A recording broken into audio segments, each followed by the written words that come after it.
मैं जानता हूँ स्टार्टिंग प्रिलिमिनरी में सबको प्रारंभिक कोई भी काम पे कष्ट होता है, ठीक है, लेकिन आप जैसे लोगों को नहीं होगा। क्यों नहीं होगा? क्योंकि आपका 100 काम भी टूट जाए ना तो आपका कुंडली के अनुसार आप उठ के खड़ा हो जाओगे, फिर 101 नंबर काम शुरू कर दोगे। लेकिन बाकी लोग ऐसा नहीं होते, ठीक है। तो आप, क्योंकि आपके अंदर वो स्ट्रगल कैपेसिटी है, आपके अंदर वो स्ट्रोंगिटी है, आपके अंदर वो जुनून है लड़ने का, भिड़ने का, और किसी भी नेगेटिव सर्कमस्टांसेस में उठ के खड़ा होने का कैपेसिटी है, तो इसलिए आप स्ट्रगल करके आगे बढ़ो। क्योंकि जब आप स्ट्रगल करके आगे बढ़ जाओगे ना तो देखना दुनिया आपके कदम में होने वाला है। और वे लोग जो आपको आज नकार रहे हैं या आपको इग्नोर कर रहे हैं या आपको ध्यान नहीं दे रहे ना, वे लोग अपने आप आपके कदम पे आ जाएंगे, ठीक है। और इम्पोर्टेंट पॉइंट एक बात कह दूं कि देखो, लाइफ में जब भी दुख का, धोखा का, पीड़ा का, कष्ट का या किसी भी प्रकार के गंदा नेगेटिव काम का इम्पैक्ट, इफेक्ट, उसका छाप, उसका प्रतिबिंब हमारे चेहरा में, हमारे पर्सनालिटी में, हमारे व्यक्तित्व में आ ही जाता है। कितना छुपाए नहीं छुपता। आदमी रास्ते पे चल रहा है, आप देख के बोल सकते हो कि दुखी है या सुखी है, ठीक है।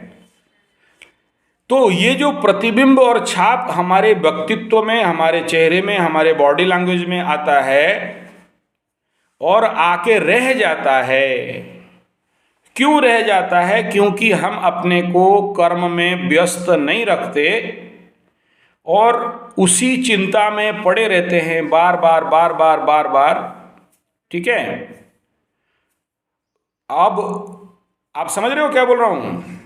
हाँ, तो उसके कारण वो छाप हमारे व्यक्तित्व में आता है और वह छाप के कारण, वो गंदा छाप, वो धोखा, वो वो जो फरेब, वो जो आपके लाइफ में जो थ्रस्ट मिला है, आपके लाइफ में जो कष्ट मिला है, आपके लाइफ में खुद देखो, कोई किसी को कष्ट नहीं देता, आप खुद कष्ट जनरेट कर लिए, मानसिक लेवल पे ले गए, डिप्रेशन पे चले गए, दुखी हो गए, तो उसका छाप हमारे व्यक्तित्व में आ जाने के कारण हमारे सोसाइटी में, समाज में, परिवार में, देखो तुम क्या गलत किए हो, नहीं किए हो, तुम्हारा माँ से तो छुप नहीं सकता ना भाई। सिंपल सा लाइन है, तुम कितना भी छुपा लो, तुम्हारा माँ के सामने अपने को अच्छा अच्छा अच्छा प्रूव कर लो, एक बात याद रखना, माँ बाप का आंख ऐसा होता है कि बच्चा के साथ क्या हुआ है, क्या नहीं हुआ है, भले मुंह में नहीं बोले लेकिन उनको समझ तो रहता है। जैसे हम ज्योतिष है, तुम मुंह में कुछ भी, कितना भी अपने को अच्छा साबित कर लो या बुरा साबित कर लो, ठीक है। हम अगर किसी कुंडली में घुसे तो डेट वाइज निकाल देंगे, किस डेट में बिल्ली कितना चूहा खाई है, चूहा कितना कीड़े खाया है और कीड़े कितना मिट्टी खाए हैं, ये सारा डिटेल हम लोग निकाल देते हैं ना,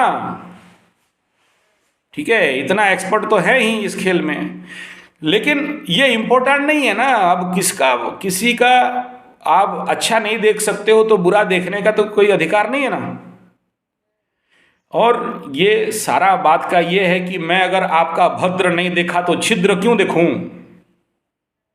बात समझ में रहा है?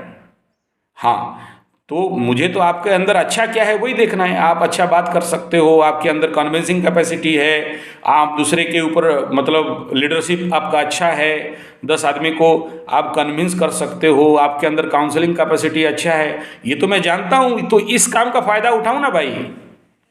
मैं क्यों देखने लगूं कि तुम्हारा ये दुर्गुण है, मैं उस तरफ देखूं ही क्यों? है तो उसको ताला मारो, है कि नहीं? तो focus on your energy, focus on your good quality, focus on your working ability और फील्ड पे उतरो, काम चालू करो, ठीक है। और जब जब काम चालू करने लग जाओगे तो देख लेना कि लाइफ में नए नए लोग आ जाएंगे, नया नया अपॉर्चुनिटीज आ जाएगा। लेकिन घर बैठे रहो और बोलोगे कि कोई आ जाए, तो कोई नहीं आने वाला है, ठीक है। जब रास्ता पे जाओगे, टकराओगे, बहुत अच्छे अच्छे लोग भी आएंगे और बहुत अच्छा तुम्हें माहौल मिल जाएगा। और इम्पोर्टेंट क्या बोलना था पता है? इम्पोर्टेंट इतना ही बोल रहा हूँ कि जब आप कर्मयोग करने लगोगे, फील्ड वर्क करने लगोगे, एसएचजी ग्रुप के पास जाने लगोगे, सोसाइटी के पास जाने लगोगे, बच्चों के साथ डील करोगे, क्लास करोगे, तुम्हारे ऊपर पड़ा हुआ वो जो छाप है, वो जो संस्कार है तुम्हारे चेहरे में, तुम्हारे बॉडी लैंग्वेज में, वो जो धोखा, फरेब, टेंशन, डिप्रेशन और जो कुछ भी तुम्हारे लाइफ के साथ नेगेटिव या पॉजिटिव हुआ है, जिसका इम्प्रिंट, जिसका जो छाप है, दाग है, या जो भी समझ लो, मैं उसे कलंक तो नहीं कहता हूँ, लेकिन वो सारे जो तुम्हारे पर्सनालिटी में कहीं ना कहीं थोड़ा बहुत दिख रहे हैं ना, वो किसी ब्यूटी पार्लर में जाके पाउडर स्नो शैम्पू लगाने से नहीं जाने वाला। वो सफाई तो कर्मयोग जब करने लगोगे, जब समाज में जाके गरीबों का सहायता सेवा करने लगोगे, ठीक है, और एक बात तो ऑटोमेटिक वो कट जाएगा, गीता में भगवान लिख दिए हैं। और आगे सुनो, 7th हाउस में शनि बैठे हैं, तो समझ लो कि 7th हाउस क्या है? हस्बैंड का है। 7th हाउस क्या है? छोटा small business, small long tour, small tour का, यात्रा का भी दिखता है ना। तो शनि बाबा जहाँ बैठते हैं बढ़ा देते हैं, बहुत बढ़ाते हैं, ठीक है। It is not negative, it is very positive. और तुम अभी तक क्या है ना, समझ नहीं पा रहे हो क्या है। सिंह लग्न पे शनि यद्यपि शत्रु हैं, अकारक हैं, बहुत अच्छा नहीं है, लेकिन शनि बाबा तो तुम्हारे लिए तो सस नामक महाराजयोग बना रहे हैं, क्योंकि स्वगृही हो रहे हैं कुंभ राशि, अपने त्रिकोण पे, अपने मूल त्रिकोण पे कुंभ, वो शनि बाबा है ना। और अभी तुम्हारे जन्म के बाद सेकंड टाइम शनि बाबा अपने घर पे आ रहे हैं, स्वगृही हो रहे हैं, तो तुम्हारे लिए तो बम बम हो जाएगा। हालांकि लग्न के अनुसार गलत है, राशि वृश्चिक राशि के अनुसार तुम्हारे लिए नॉट गुड, ये समझ रहा हूँ। उसके बावजूद भी शनि बाबा अपना कार्यकत्व छोड़ेंगे नहीं, क्योंकि शनि बाबा के लिए ना कोई शत्रु नहीं, कोई मित्र नहीं, सबका कल्याण करते हैं। लेकिन कब करेंगे? घर बैठे रहोगे तो करेंगे क्या? नहीं ना, फील्ड पे जाओगे और अपने से नीचे का जो जात है, लोग हैं, गरीब हैं, जब उनका सहायता करोगे, मैं देखा हूँ 7th शनि वाले को करोड़पति होते हुए देखा हूँ, इसीलिए तो तुम्हारे पीछे हाथ धो के पड़ा हूँ। तू करोड़पति बन जाओगे तो मेरे को तो 1-2 करोड़ दे ही दोगे, ठीक है। अब बाकी लोगों का चांस उतना नहीं है तुम्हारे पास जितना चांस है, ठीक है। हाँ, शनि मंगल का एक दूसरे के साथ टकराव है, लेकिन कोई बात नहीं, तुम्हें तो बेस्ट ग्रेड का लीडर भी बना सकता है, बेस्ट ग्रेड का नेता भी बना सकता है। लेकिन निखर जाओ, ठीक है, अपने को निखार लो।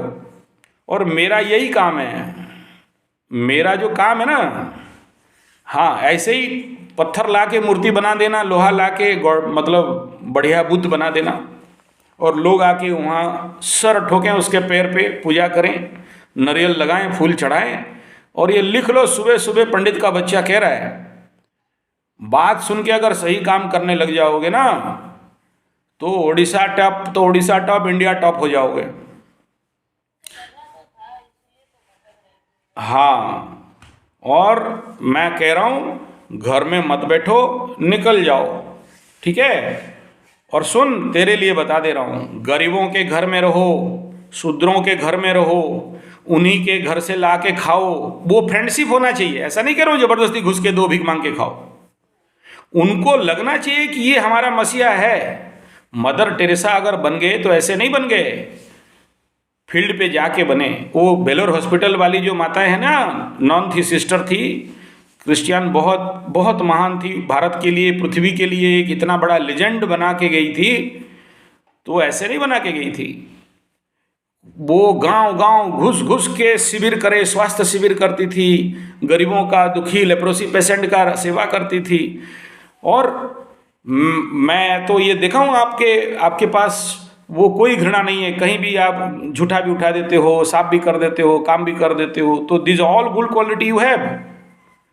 वो काम करने का एटीट्यूड आपके अंदर मैं देखा हूँ, ठीक है। तो और आप, मेरा गारंटी है, जो ऐसे एटीट्यूड वाले होते हैं ना वो कभी पीछे नहीं हटते। हाँ, हर नेगेटिव सर्कमस्टांसेस में भी सिस्टम और कंडीशन को डील करने का कैपेसिटी भी आपके अंदर मैं देखा हूँ। ठीक है, तो जब देखा हूँ और मुझे आपका कुंडली भी देखा हूँ, तो प्लीज़ आप घर मत बैठो और मूव ऑन करो। ठीक है।